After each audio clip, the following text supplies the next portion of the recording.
What's up? It's DJ Dirt. I'm here at the Cabin Kickback. My co-host SLATR. We got a special guest with us today as well. The man of the hour, the TERRENCE615. What's up, Terrence? Ooh, what's up, y'all? How What's you good? doing, bro? I'm good, man. Just living. Word. So the new recent project, Air, Angles, and Afterthoughts. Shout out to you. Making that. AAA. Congrats. AAA. You know the Appreciate vibes. it. Yep. Tell us about it. What's the name mean? Yeah, so AAA is what it's referred to, obviously. AAA. But Air Angles and Afterthoughts, I really just, it kind of, I always I never force names for anything. I always just wait for that inspiration to hit.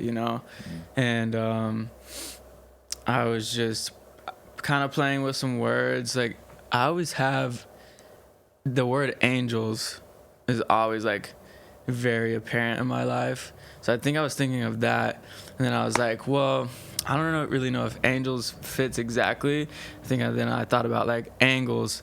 So I was like, okay, different angles of life, because a lot of my music, especially for this project, is a lot about perspective and how I kind of see things, and try to see different perspectives of other people too. So that was the angles part, and then I was like, I need to add some other things because there's just more depth. So air was going through phases of your life, how's your air quality. So it's always changing. Phases can be good, phases can be bad. So that was really the one that just that's what air meant. So in a bigger sense, it means a lot of things, but that's the basis. And then air, angles, and then afterthoughts is afterthoughts was nostalgia, because I'm very attracted to nostalgia. It's something that I've always thought about, and it's I love this because it's so interesting to me because it's almost like a time travel type of thing, nostalgia. I just love feeling nostalgia. Yeah, I'm the And same way. yeah, I realized a lot of the things that I like and I'm attracted to, the depth that it has is almost nostalgia to it. Even with vintage clothes, it's crazy because that's so in right now, and that is nostalgia in itself. So yeah, air, angles, and afterthoughts, air quality, phases of life, perspective, and nostalgia, and just kind of I like looking that back on air your quality life. because now that I hear you explain the meaning of it, I appreciate it a lot more. 'Cause Yeah, that's something to think that's about, cool, and the I air love that. around you. Yeah. And it was also the phase of life that I was in, right, coming into making it was getting out of a relationship. And so you know how it is when you get out of a relationship, you're it kind of hits you and you're realizing a whole lot of stuff about yourself. You're dealing with the feelings that come with it, and then when you get out of it, it's Yeah. like that, and What and do you think it's was a the biggest process. lesson that you learned from your last relationship coming out of it? to just really, I learned what I wanted. Because I thought I knew what I wanted, but I didn't know what I wanted. And so now I know more of what I want. And I don't know if I'll ever, or if you ever truly know exactly what you want, but for the most part, that's what I learned. Yeah. So yeah. And then really just how to find inner confidence in myself without anything else and I'm always going to be working on that, but that's one of the biggest things too, was okay, yeah. Yeah. Another thing I wanted to say about the project, the rollout that you did for it was spectacular, bro. It was very thought out. It seems like you took your time and really wanted to put it out a certain way. So Yeah, yeah. I definitely did, and I think I appreciate that. I think being an artist at this level, when you're still trying to break into the industry more, you have to, you know. Yeah. It's like one of the things. And since I do graphic design and do most of my stuff, I really enjoy that process of everything coming together and making it more than just music. And I don't think it's ever just music, but you know what I'm saying. So I love that part, and I love that people grab onto that. You know what I'm saying? Yeah. So yeah, And on the topic of the rollout, like they're saying, it was super impressive. What was most impressive to me was the cohesion between everything, and I'll kind of talk about that in a minute. Mm-hmm. But from, the choice of singles to the release party to the merch to the graphics, everything works together so well, and that's because like the vibe of the music matched perfectly like the atmosphere of the release party. Yeah. And it another did. thing I want to highlight, which is the color green. Yes. The green is everywhere, and I Yes, feel like it is. that color. I'm like slightly synesthetic, and so it's not like it's not like super powerful that I like hear sound and see color, but I know what sounds like feel like to me as far as like on the color spectrum, and like whenever I listen to AAA, it's just like I like can see green, and so whenever that works, That's amazing. it's like it's. You really That's get it. right, It that's where puts the the goosebumps pieces hit. together for you. Yeah. Especially like the song "Repair" for me, something about that. Bro. Something about that song. I love that song. Man, And something I'm glad about that you that- said that. It has that like that depth. Like whatever that sample is that we use, it was like very it was very Drake-ish, like and it like automatically pulls you somewhere. That's the nostalgic And that's thing. Yes, exactly. Nostalgia hits heavy in that song. And then the line, like, I'm way beyond the finish line. And the color green, meaning, like, go and everything. Like, it all. See, I didn't even think about Yeah. that. And that's what I love about, like, just in art in general is, like, you can put so much meaning on it in your own way, but then someone can just say, oh, it reminded me of this. And you're like, oh, like, I never thought of that, but it makes perfect sense. And I love that. Did you say you're synesthetic?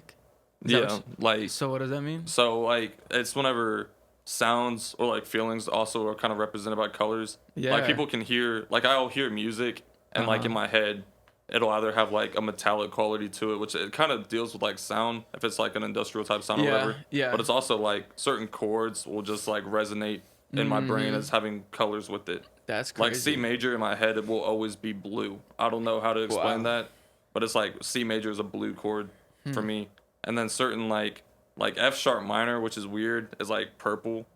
I don't know how to explain it. It's just like it's how the only thing that you understand, Yeah. and if other people understand it, but they might associate different colors with Right. it. But yeah, I know exactly what you mean. But then it was just like something about your project just resonated with like green. Like if the branding wasn't there, then I would see like green and like light blue, Still. which just so happens to also be like That's crazy. part of the. I don't really know how to explain it. That's the best I can explain it. Oh, that's perfect. Yeah. That's really cool. But all my favorite songs and like favorite projects are like the best example would be like "Damn" by Kendrick Lamar.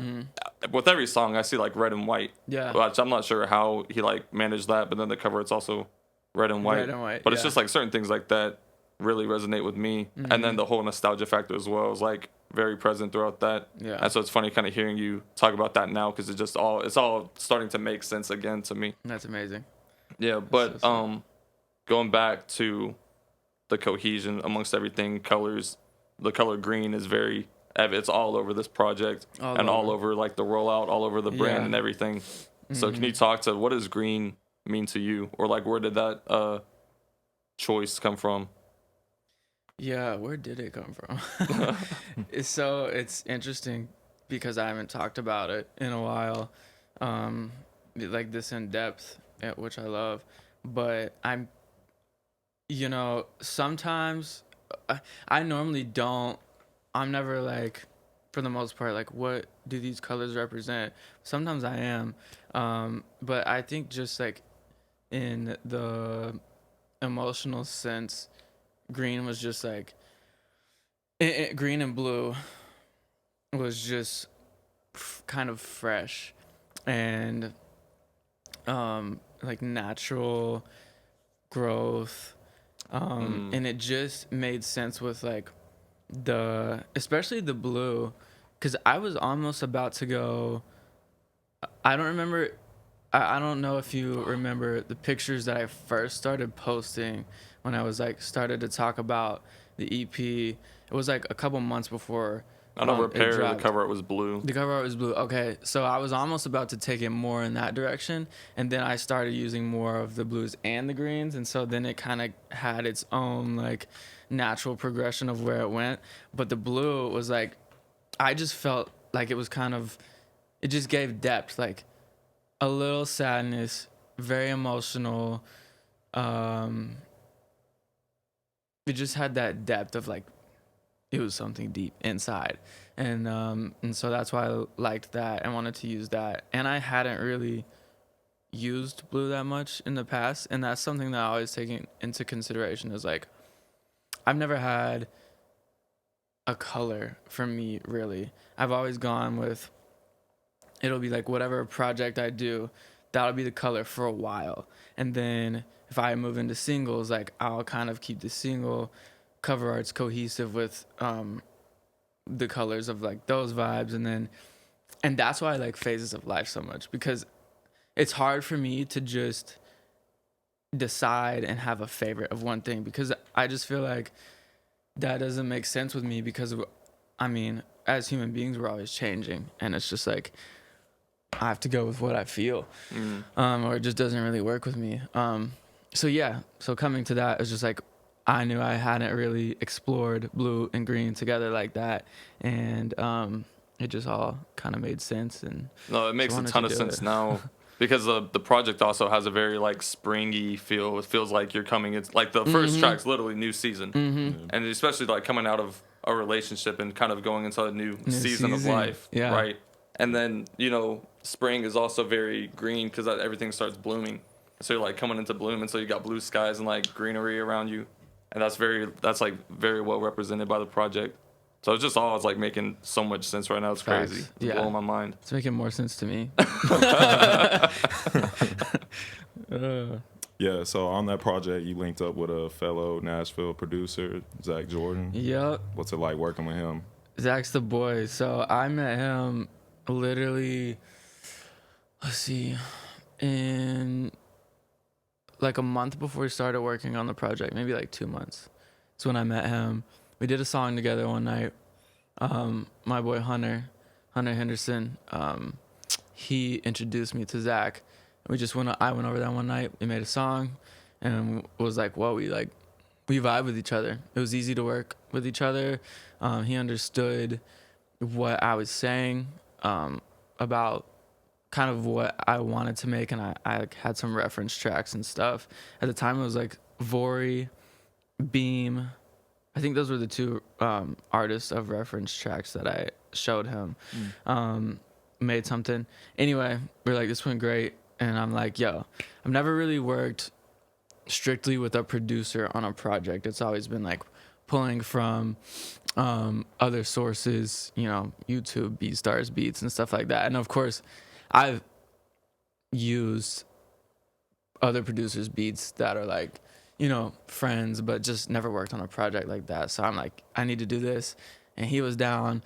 And so, yeah, we dove into it.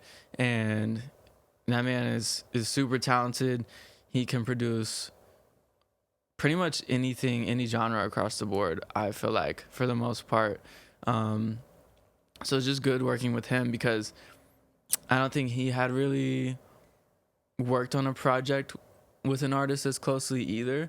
So it was kind of new for both of us. And we still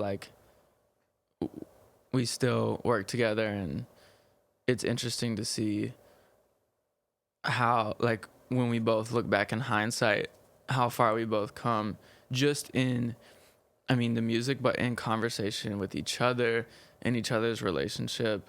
And that's always cool to see things develop out of, numerous things develop out of just like one context, because sometimes I do think people in your lives are just meant to be, you're always learning lessons, but he could have just been like a producer, and like we could be strictly on just music and then like deuces and whatever. But, it's more than that. And I like most of my relationships to be like that, because I am like very empathetic person, so I just feel a lot, and it's Yeah. like if I connect with people, you know, I want to connect with the people that I work with, Yeah. or I can't really do it. For sure. Yeah, You know. makes sense. And that's something I want to talk about, which we'll get to in a second, is like relationships and just building relationships with people.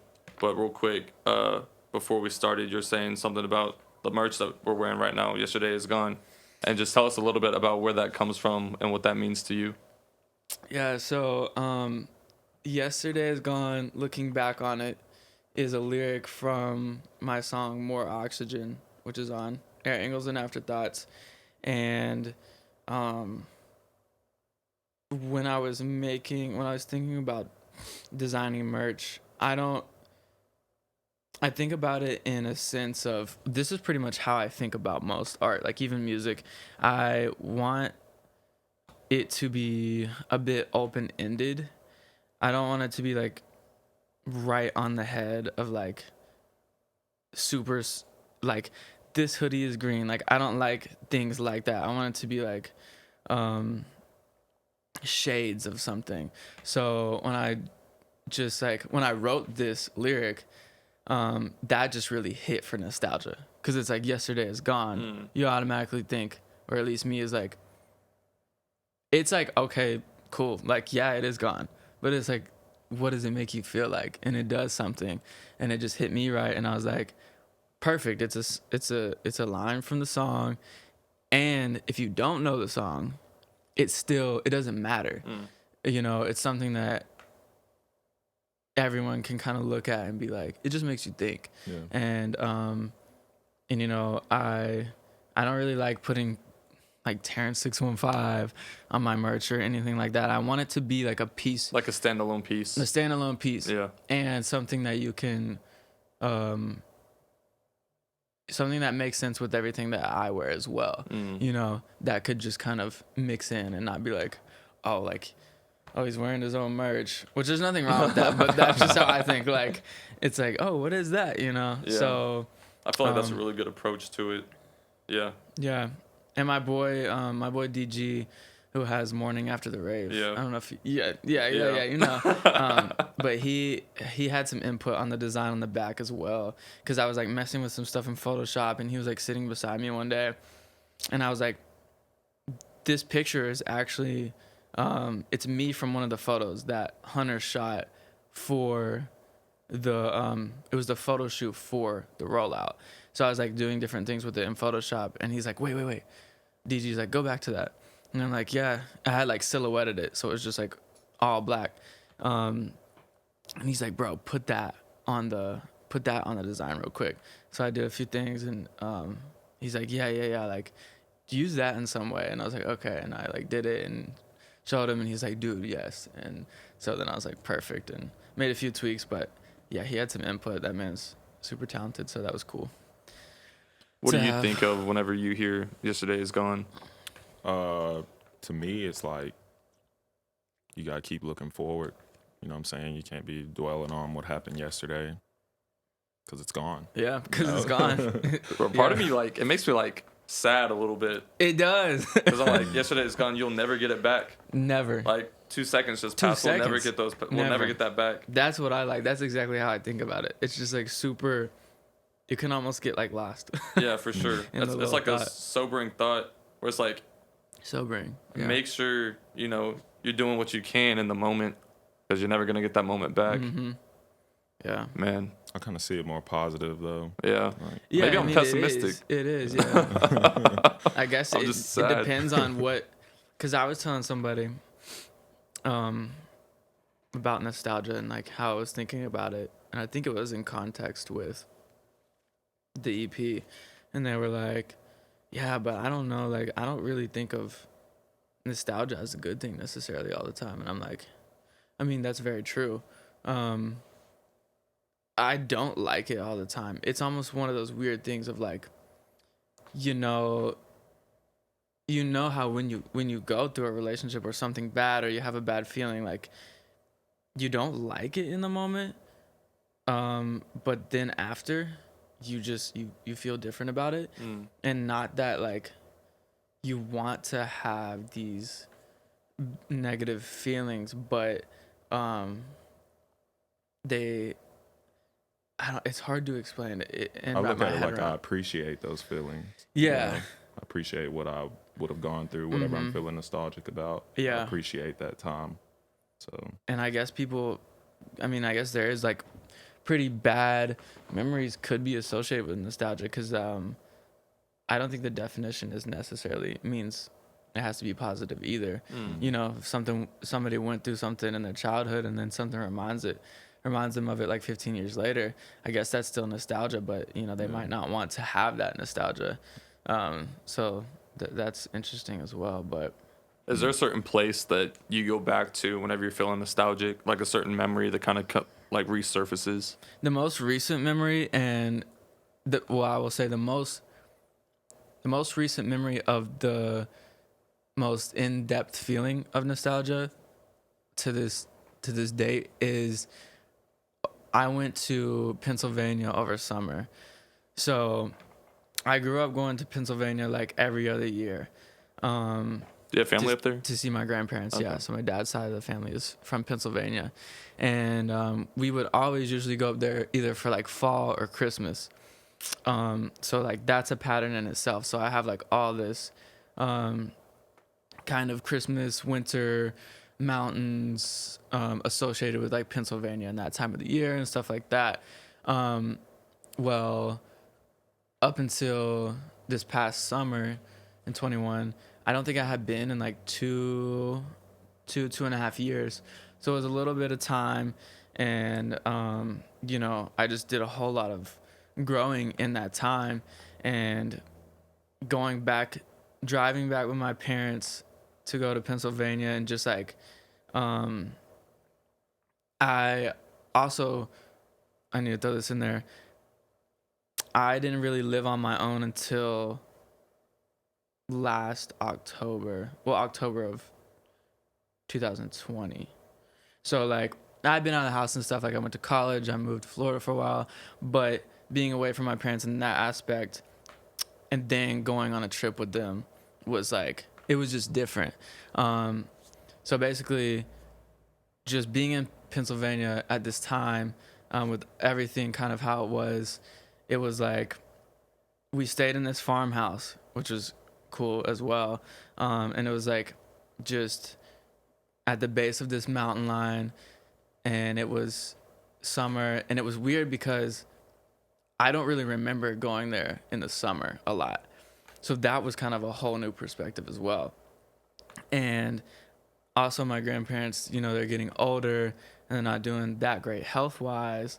And just the way I connected with my family, you know, it had been a while that we've all spent that much time together. So it was just like a number of all those things, and like having this scenic mountain view in this farmhouse in the middle of nowhere pretty much. That really helped the nostalgia too, because it's like no distractions, and I'm just like out here with the people I love, and like really thinking about like, yo, just when I used to come up here as a kid, and just thinking about a ton of stuff, you know. And so that was really like, whoa. And I definitely carried a lot of that into the making of Air Angles and Afterthoughts too. So yeah, there's actually, I'm gonna pull up my phone, see if I can get this.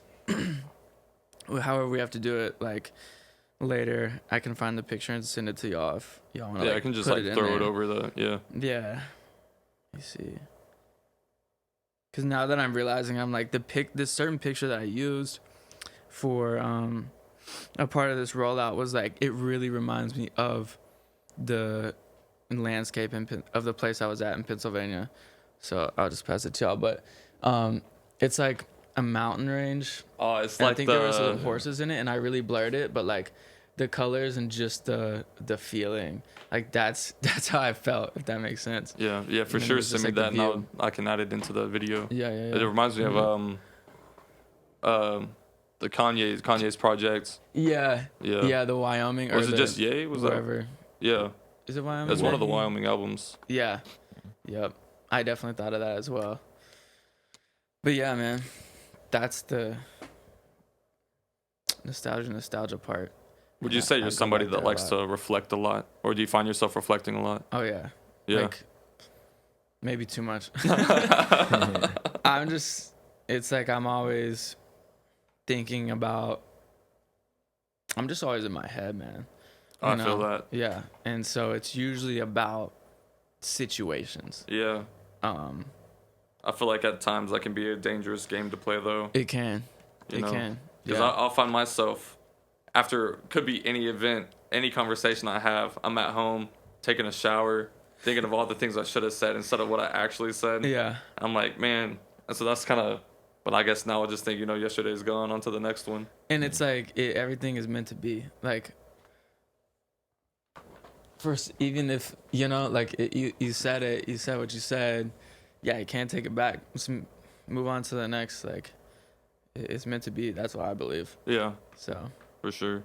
I think being in your head is good for you though, because it's probably therapeutic. All of your music seems like it's about what you're going through in the moment. So if you're able to like air it out that way, Yeah. I'm sure that helps a lot. Honestly, this is interesting. I think when I first started working with you, I don't know the first song that we did together, but Was it the Guitar Star mix? that was one of the first ones. That was the first one. Guitar Star yeah. was one that love was that right song, too. before I started going more into like, all right, I want to sing and make music about like really what I'm going through, in a sense. But I had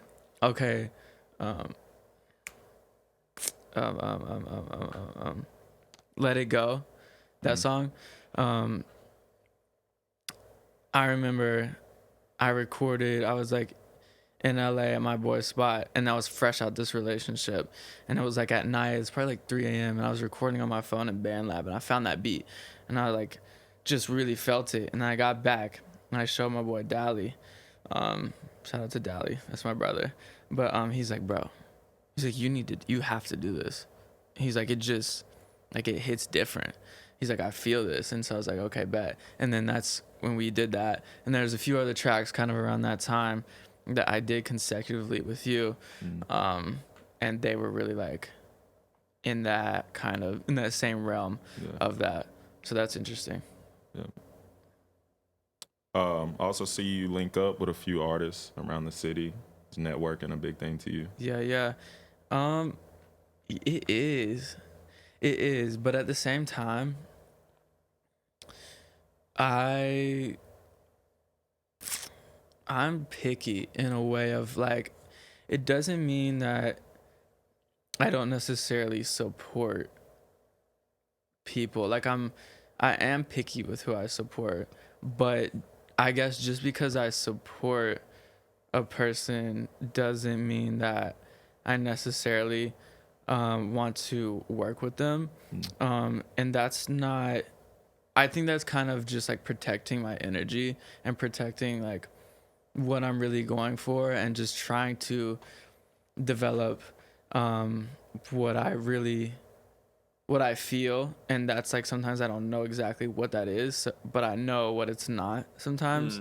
And that's like I think that's a part. As I've gotten older, I've learned to be a bit more reserved in that area. 'Cause there is the thing of like, and I think it's all about what you want as an artist and what you're going for. 'Cause there's a thing of like, work with everybody in the city and like just try to connect. And I guess you can connect on different levels, but specifically talking about collabs in music. I just don't think that for me that's necessary for what I'm going for. But others, it might be more necessary for them and what they're going for, and it might help. Everyone's journey is different, but yeah, that's kind of how I feel. It's not something I think about a lot, about collabing with people. I think it's one of those things of like, if Just it let it pops up happen naturally. and it happens. But I'm not really, I don't know why I don't think about it. It's just really sounds selfish, but I think you kind of do have to be selfish in a way. But I'm just kind of in my zone and trying to go deeper and deeper in it and get it fleshed out. And then I think the best collabs will come from that, and that because that will just attract it, you know. Yeah, So, because that's something that I was curious about after going to your release party, is like how you manage to like network without network and build relationships without it being like, I don't want to say forced because that kind of sounds weird, because like at the end of the day we're working in the music industry and a lot of it is like who you know and like timing. Yeah, some things are in different aspects of others. Like you don't necessarily have to force it, but you know, connections is a funny game. Yeah, like you're saying. it is for sure a funny game, but everyone at that party was just super, like it all they all matched kind of like the energy of the project, which is another thing that they're all like very like fresh people to talk to in a way, because you said Hunter Henderson, I met him there. DG, morning after the rave, he put me onto some serious game. I love it, like his clothing line's so sick. Yeah. I stay wearing the trucker hat. But how do you think you kind of like go about building those connections? Because everyone there is very like artistically unique. Yes. Because even like Ren was there, I met her. Yeah. She's super cool. Oh, she's crazy unique. Yeah, and like, so, but how did you manage to like build kind of a, you know, like a group like that, a network like that, if we want to call it that, but do it so like naturally? Because it seems like everyone there was just totally there to support you. Yeah. And I thought that was like super special. It was a very special night, bro. Honestly, I didn't plan it super well, but it came together super well, and it was just organic. And that's interesting that you say that about everyone, because it was like a diverse group, but at the same time, it was like, yeah, everyone was kind of on that same page and same vibe. And I think that kind of goes to what I was just saying about collabs and like letting things happen more naturally and not trying to like force things, but just connect with people if you connect with them and like keep that going. And you know, a lot of those people, like some people I met through music, and then some people was just off of like random stuff. And then I don't ever like to be like going around telling people about my music, really, which is interesting because I think some people will say like, you know, you've heard people be like, once I started talking more about like what I do and not being scared, like that's when the doors opened up. And it's not that I'm scared to talk about my music, I just don't think it's just not always right for me to talk about it. And I think that it hits harder when it's like, oh, I mean, this person kind of developed this relationship. Well, I don't know really what they do. They don't know what I do. And then something pops up. It's like, oh, you made this song or you do music, and then they like it more because they already know me. Or, I mean, maybe they don't like it. You know, it could go that way too. But if they do, it just makes it everything better. But it's also interesting because that part of that group of people I had only known since like Hunter and DG and Zach and Ren. I kind of knew Ren for a while before them, just through doing different things. But I had only known a lot of them since like May. And then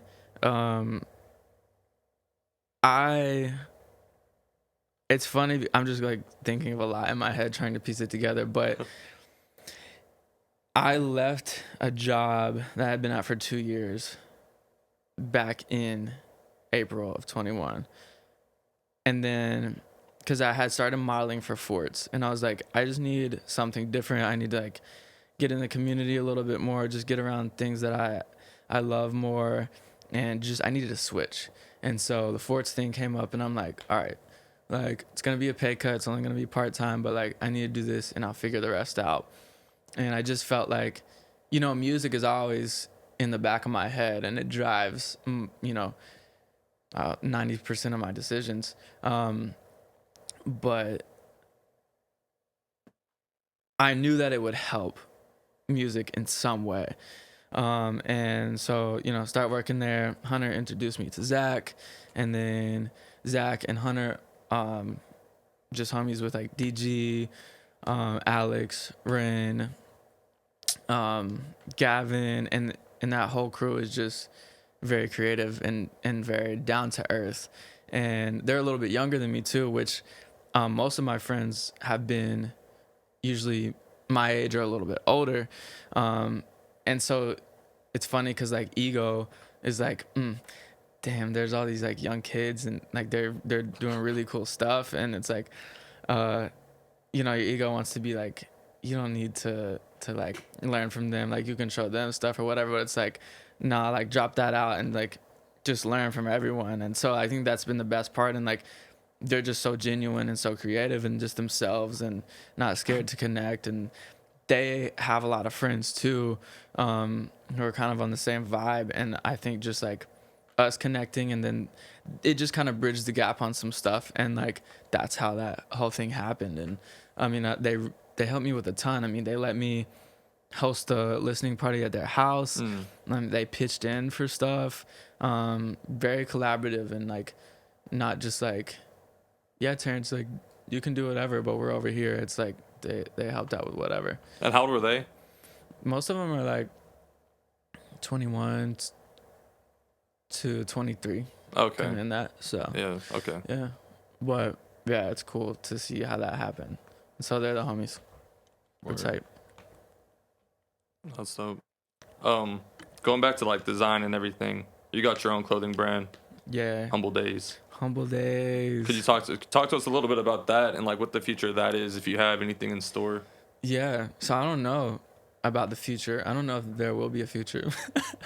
There'll be a little bit of a future, but I've kind of started. So I started that in the same time that I started making music, which was like 2014. I was a senior in high school, and it's pretty much like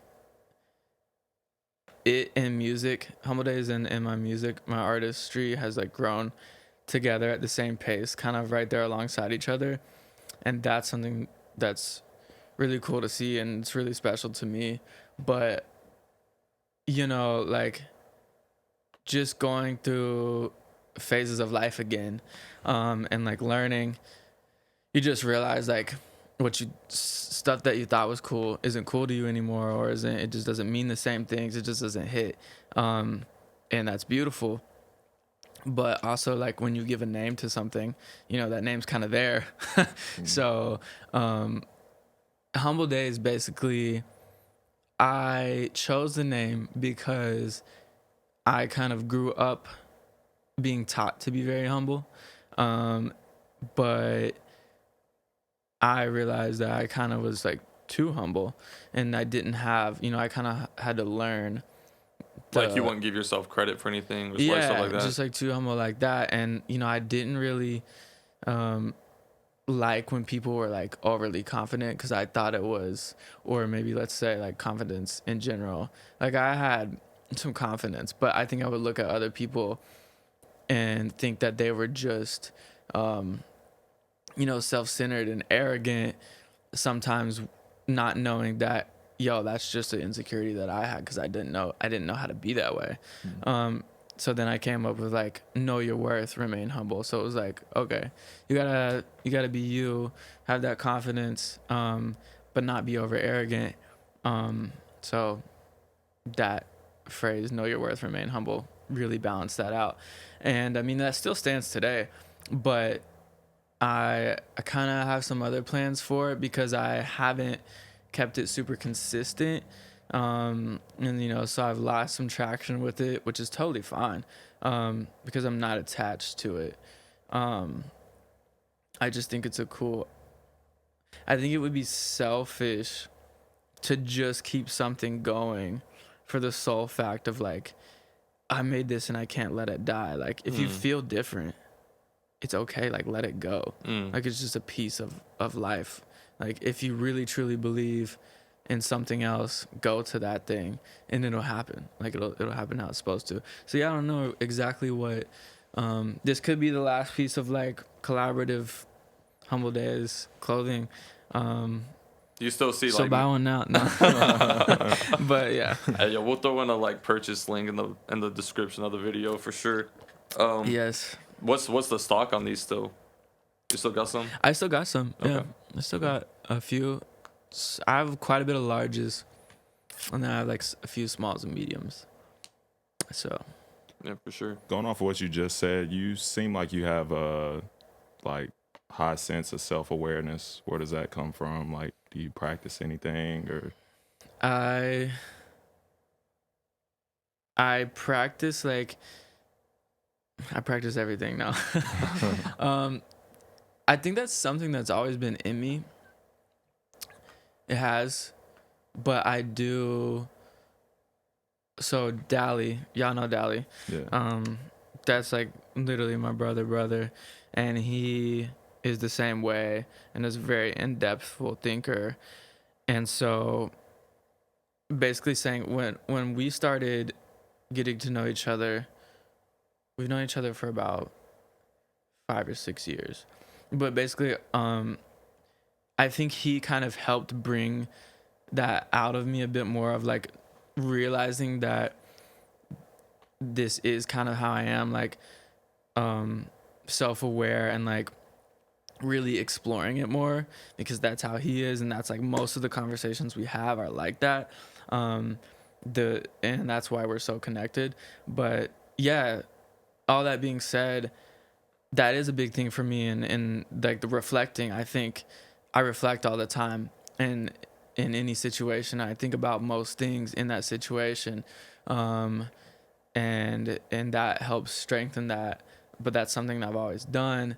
But I do think that I do have like a morning routine, and try to have like a nightly routine, and that's like journaling, meditating, drinking water, stretching, and I think all those things combined really help the mental to concentrate, be able to focus, and be able to free up space and let those feelings become more apparent, and just so you have more, I guess, self-awareness and awareness in general about yourself and just what you feel and what's around you. So yeah, but I think I've kind of had to tone down, like with being self-aware. I think sometimes comes with you thinking about things too much, like we were talking about. So, just like being in public, I've had struggled with some social anxiety in the past, and still do sometimes. But it's gotten better the more I've like, because since I felt aware, I wanted to like, I was being almost like trying to be too aware, like looking at everything too much, like taking it way too much and being like, and feeling it all. And, that just makes you think about things when you should just like, decompress, be in the moment, because your subconscious is taking in so much already. So like, I feel like what you need to be aware about, you will be, when you need to be. And then if you choose to dwell on something more, then, that's that. But yeah, so it's kind of like that, learning how to control it.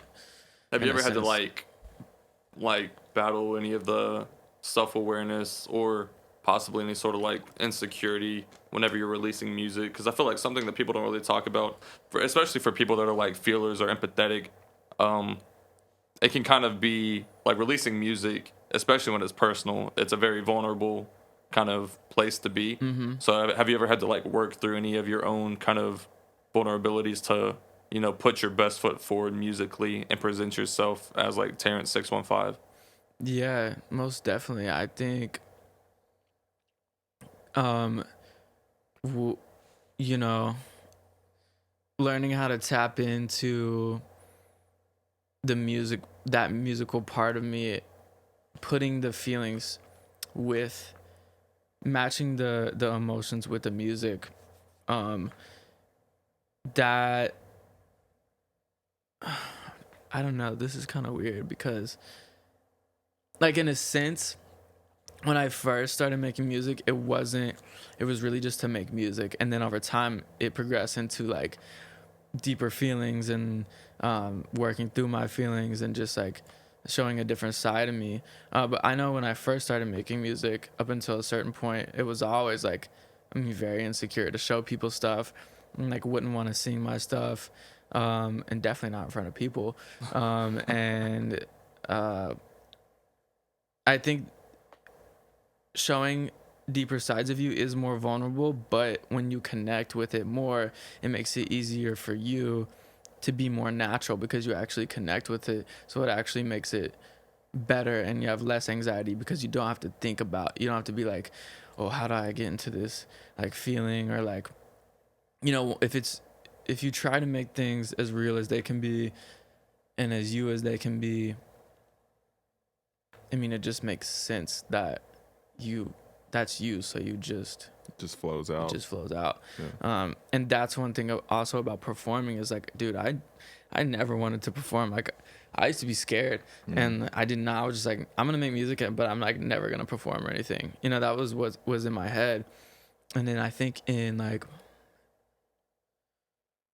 2000, maybe 17, I did my first show, and then, you know, I had the vocal track over it, which is also something like, I don't think just because you have the vocal track over it doesn't mean you're like cheating or bad performer. Like, it just, whatever the mood is and the energy of like your fan base and what you're trying to do, like whatever, that should be it.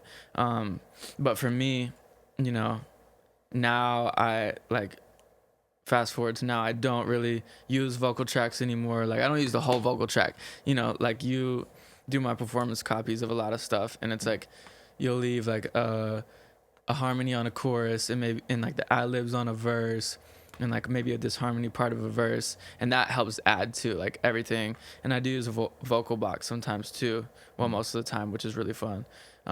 But yeah, once I started connecting with my songs more, I'm like, hell yeah, I love performing. Yeah. You know? Have you performed with a band yet? Not a full band. I've done some acoustic stuff, which is fun as well, but not a full band. And I don't know if I want to. Like, I was going to, but now it's like, I feel like it would be like depending on the song, right? Depending on the song, yeah, I guess. I think it'd work. Yeah. I'd like it. But so you said that once you kind of grew into your own music and it started to like resonate with you more, that's whenever you started you enjoyed performing more. Yes, most definitely. It helped a lot. And then, you know, kind of just thinking about the performance aspect when you're making a song too.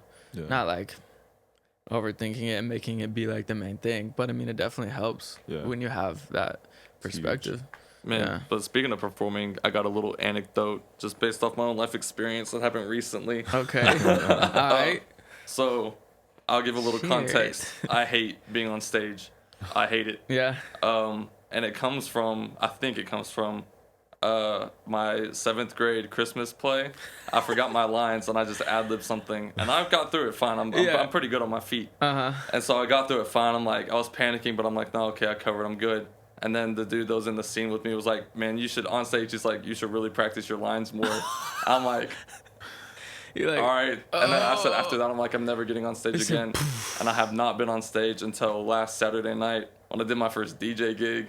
whoa. And, yeah. I didn't know you were doing that. Yeah. And so it was one of my like 2022 goals. I'm like, I want to I like DJing. Yeah. I love music. I love sharing music with people. It's always been like, I've always been the guy to try to make playlists for people. Yeah. Because I just love like the experience of it and how you can tell a story with songs. But I thought I had everything planned out for the last like week and a half. I've been working on my set. It's a 3-hour set. Yeah. Working on my set, working on everything. And I'm like, okay, cool. And so I go unprepared. I'm super nervous. Like my hands are just like, I'm the type where whenever I get nervous, my hands just like seize up. Like, really? I just have to like stretch my Yeah. I'm not sure why. But yeah, so I was like panicking. I wasn't panicking, but I was very nervous about the set. So I get into it, kind of get in my groove. I'm like, okay, everything's going good. You know, people are feeling it. And I play a song, and I just hear skip in the bag, and people were like, no, like they were not feeling it at all. No way. And so I'm like, okay. And so I play another song, and they're like dancing to it. Okay, whatever. Next song go to skip. I'm like, You're like, bro, I'm like, my heart's racing. I'm like, I'm about to strike out right now, man. I'm already 2 strikes down. Like, this is not good. And so I'm kind of just like playing it, whatever. And so it's going smoothly, and you know, people are enjoying it. But I feel like it was in that moment of hearing like the like slight boos and like the skip of people, because ultimately, like, I feel like as a DJ, and you can like attest to this, as a DJ, you're really only as good as your song selection. Yeah. Right. Yeah. And so I'm like sitting there like, dude, I suck. And so I'm getting in my head and everything. Man. And I'm panicking. I'm like, I'm 30 minutes into this set. And I have another 2.5 hours. And I'm sitting there like, all right. So I just play like a few certified things that'll like go over well, which That are you're always like- the most unsuspecting songs. Party in the USA by Miley Cyrus. Everybody loves that song. It's just like boom. They don't think Boom. about it. Yeah, they like, if you play that song like after a bad set, you're good. People love that song. But I just like remembered like, man, this is why I hate like performing. But then after, I'm like, okay, so I could do that. I'm like, I felt good afterward. I'm like, okay, you know, I feel like I got through it fine. I knew a few people there, and they said that like, yeah, like it was a really good set. They really enjoyed it. I'm like, okay, cool. Because I mean, really, it's maybe 2 or 3 songs out of 3 hours of music that they were like not feeling. So I feel like, you know, the ratio is Yeah, pretty like good. that's really good. Yeah, and so I feel like I was being a little bit too hard on myself. Yeah. Someone's always gonna not like any Yeah. song Bro, that that's you the play. thing. That's true. Okay, So, that's the thing. And if they're yeah. Because I'm like, it was a predominantly white crowd, right? Yeah. And so I'm like, if I play Mr. Brightsides by the Killers, they're gonna love they're this gonna one. love it. Played it. Everyone's like, oh yeah. And then the few like kids, like there was some like these 2 girls that were not white sitting in the front of the stage, And they weren't. and they were not feeling it at all. And I'm like, You see, can't that's the please thing. everybody. Yeah, you can't please Exactly. everybody. And so I'm like, I gotta include them. And so I'm just like, okay, what do I think they would like? And I just went to Back in Blood by Pooh Shiesty. They were That's turning up, hilarious. and then all these white kids were like, a They few of them knew it. They were Yeah, like, so I'm what? like, it was just kind of one of those things where I feel like as a DJ, if you're like kind of more genre specific, you can kind of know what you're getting into. But having to like serve a more diverse crowd, that was a challenge that I guess like I kind of anticipated but wasn't totally ready for. Needless to say, it was a learning experience. Yeah. But yeah, super grateful for the opportunity. And now I know, like, if I did do it again, I'm sure it'd go perfectly fine. Yeah. But yeah, That's interesting. That's interesting. But it was like you were like, it wasn't that bad. Like it felt bad in the moment those Yeah, it times, felt but then after terrible it's in the like moment. right. Yeah, and I've been there too. and that's the afterthought coming in. Yeah. It wasn't that bad. Yeah. It's Hey, like, you know? oh, I got that juice. I can before that juice runs out, I need to go do it again. So I can keep filling this juice up. And then Yeah. that juice turns into like what does it turn into? I don't know. Energy, It just goes into raw you. energy. You just always have that juice pack on you. But I guess the biggest thing I learned from that experience, and then this is something I want to ask you, is like the power of saying yes. Because I feel like maybe me a year ago, 2 years ago, would never have taken Saying yes. Wow. I would never have taken that, because I'm like something. My 2 goals. Well, I have a few kind of loose goals. I have like some music goals, personal goals. I have very few personal goals this year because I feel like goals are something that I'm never able to maintain. So I try to set like weekly goals or whatever. But it's more like Just a keep it mantra. going. It's more like a mantra Yeah. this year, and that is to fail. Because I feel like I have not failed enough to That's like be as epic. successful as I want to be. You know, so that's like my goal is to We fail. all some failures. Yeah, I want to be a failure, and so that way 2023 I can be a Because winner. fails are literally L's. Like That's they the just that's don't the only feel way you good. can learn. They're Like, L's that don't feel good for sure, in the moment. for sure. I mean, they're W's that don't feel good. Yeah, in the no, moment. yeah. No, Not yeah, the Ls. W's that don't feel good in Yeah. the moment. Yeah. Because I feel like if you take an L and then reflect on it a little bit, put it in front of a reflection, you got a little W. Just There you does go. it. That's life.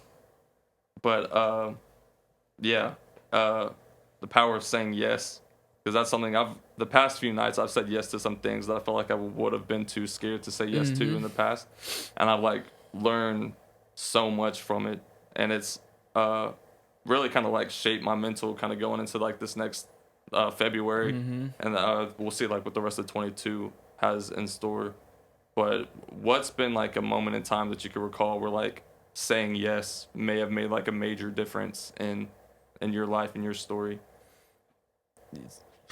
Saying yes, obviously, to performing when I wanted to say no. I think I said no at first. I think Dallas maybe talked me into it. But, man, saying yes to listening to like my heart and my feelings of direction, even when it didn't make the most logical sense, and especially specifically, I think just leaving the job that I was at. And I'm not trying to say like leave that 9 to 5, you know, that's not it, because it's not like that. Like, I mean, some people are cool with the 9 to 5.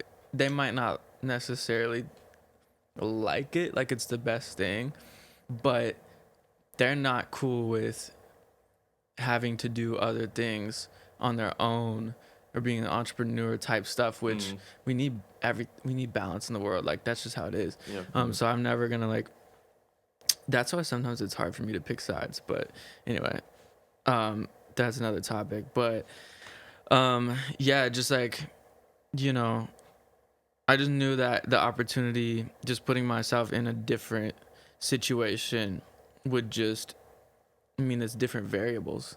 So, and I knew I needed to do that. So yeah, that was a big yes for me.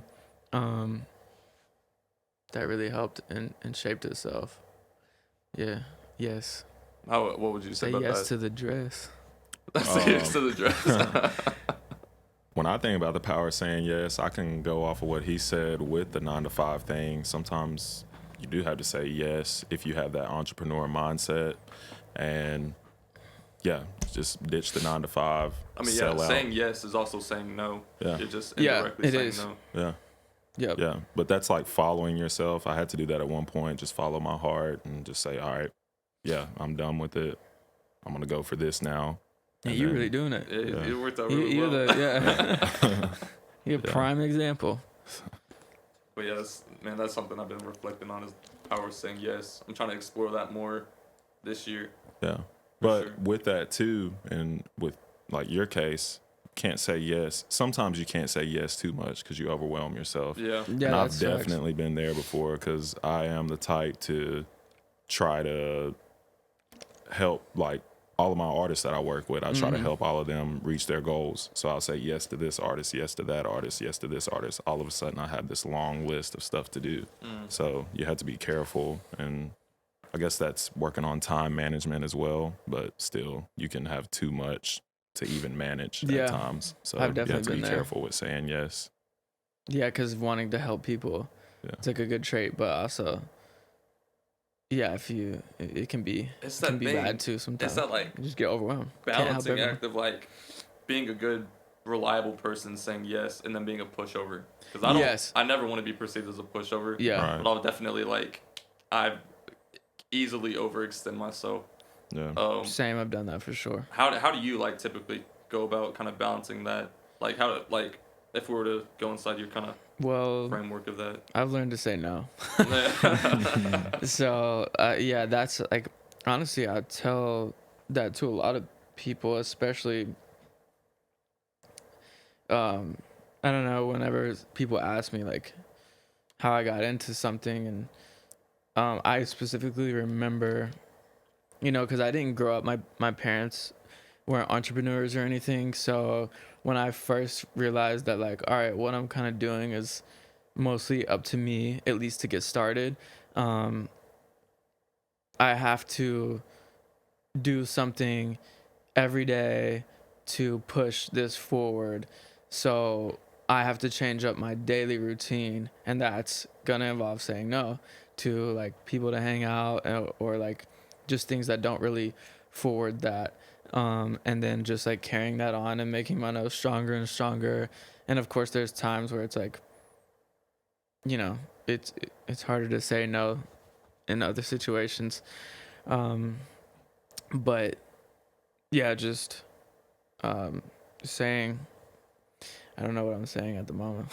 I got lost in the Just no's. learn to say no. But yeah, it really helps because I've overextended too and like been a little too nice sometimes, and just like, yeah, I can help, or like, yeah, I can do this, or not saying no because I didn't want to hurt like my homie's feelings or something like that. But then it's like, all right, but if you say no and it really hurts that person's feelings, like, are they really like, are y'all really that cool? Like, if they don't understand that you're trying to work on this stuff, and it really comes down to like the what you value and what your intentions are at that point, because it's like don't get mad because I'm trying to work on me.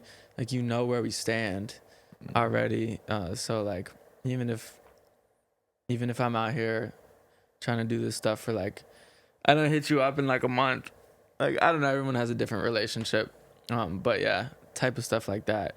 I had to just realize, like, yeah, you got to be a little selfish, sometimes in that regard. And then I don't get mad at people for saying no, like, because you can't do that. Yeah. It's like, cool. Yeah. Yeah, go do your thing. Yeah, for sure. Do you have any appearances or performances coming up in the near future? This is actually my first appearance of 2021 Or at the Cabin. 22. So 22. Oh man, I've been lost in yesterday way too much. Ooh, man. There you go. Okay, it's 2022, but no, I don't have any shows lined up at the moment. Just kind of waiting on something to happen and working on more music, and kind of I might be planning a little something, but it's not in any kind of works yet, performance wise. Yeah. Do you have any personal or career goals going into 2022? Anything you're trying to work on? I do. Last year, one of my main mantras or goals was love myself 100% no matter what, and that's really that went well. You're always gonna have insecurities and stuff, but there's a certain base I was trying to get to. I think I got there, which feels great. And then this year, it's kind of like keep that same energy and just believe 100%, 110%, even if it's a little naive at times, because I would rather believe and look back and be like, you thought you could do that, and that didn't really happen, but wow, you did believe though, versus not believing and being like, well, we'll never know. I guess we'll never know, Kanye. But yeah, so that's my main things for this year, is just to believe, because I've always believed in myself, but I think there's a certain type of belief that you have to really reach certain levels, depending on what you want again. And so I'm just trying to go further into that and trust God, trust that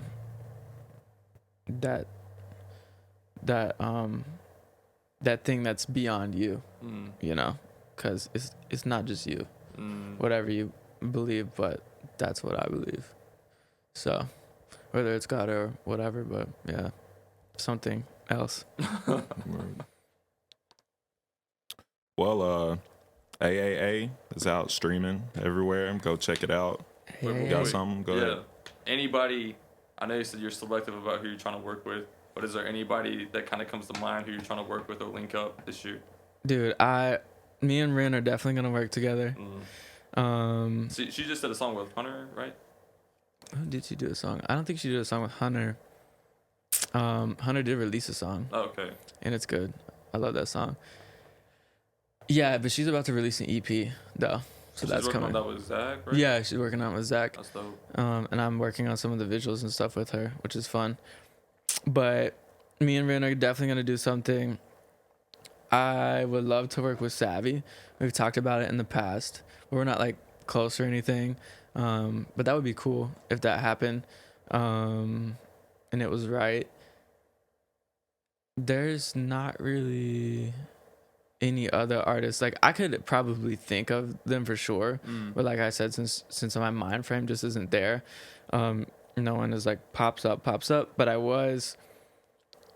knew you were gonna ask that question, and I probably wouldn't have been able to really think of anybody, but I was looking through my Spotify, because I'm such a person that's it's so hard for me to remember names, and I just again, it's hard for me to really have favorites of things. It's always changing, but Forever Friday, I always loved his music, and it's just it's just a vibe, and it fits what I'm going for more, and that'd be cool. I got some Forever Friday type beats. I was just in Toronto not too long ago, and the whole music scene up there is crazy. So I different. feel like you would fit in very well in Toronto, Bro, just as far as how that's funny personal that you people say are. that. Yeah, I can't remember if he's from Scarborough or the suburb, but everyone's super hot on Forever Friday in Toronto, because they're like, oh yeah, that's our boy, so everybody's repping really hard. That's tight. They'll for sure stand behind their own, which is super cool to see. But yeah, for sure. Yeah. Oh, okay. Something else that just popped up into my head. Follow you on TikTok. I've been keeping up with everything, right? You've been teasing a song, Utah. Yes. Want to tell us a little bit about that? Okay, so I have been teasing the song called Utah. It's me and it's something that me and Zach worked on. Was it something that didn't make the EP? No, actually we worked on it after the EP, Okay. and I was like, oh, like this is cool. This is kind of a little different, but still in pocket. And yeah, I teased that on socials a little bit, and I kind of went. It didn't go like crazy, but I got a lot of reaction out of it. And I don't know if I've gotten like that much reaction out of something before, so that was cool. So I am gonna drop that, but I'm dropping a song called Future Ops, which ops is opportunities in this case. So yeah, I'm dropping that one next, and I've have a been release teasing date? that one a lot more too. I'm trying to shoot for February like 10th or 11th. Ooh, exclusive, Cabin Kickback exclusive. Let's go. Yeah, but that's gonna be the next one. It's a song that I did out in LA like it might have been like March or April, and then I've just been sitting on it, but it's always been like every time I come back to it, it's like, oh, that's it. And so got my boy Edsel Holden, shout out to him. He's mixing it. He's a sound god, but yeah, that's coming next. First song of 2022. Wow. So Dude, and then I guess last question real quick. You mentioned going out and writing in LA before. Do you find yourself getting into a different like mindset whenever you're out there versus like how you kind of write in Nashville? in a way, it's not really different. Nothing changes except just like the feeling or the just like the inspiration, I guess, because I'm in a different place, but I still go to the same place that I always go to. But it definitely brings about a different energy, I guess. Yeah. So, yeah. Yeah, I was in California in May at Carlsbad, which is like I guess an hour south of like LA. And I just like a bunch of like California music just started to make sense in that moment because like the air there's a little bit different. It's just like the weather there is crazy. But yeah, I found I'm like if I were to like kind of stay here and like soak this up, I feel like I could make something super dope out of it. Yeah. So that's why I was kind of curious about that. Yeah, I mean, yeah, I could see that too, and it does have like what you're just saying about Toronto was interesting because lately I've just been wanting to make stuff at night or like stuff that you would listen to at night driving or like in colder weather, but still just like at night in general, and then because it just matches like really what I think I've always felt and just kind of been trying to find more. Kind of like with Let It Go and like those few songs are in that pocket.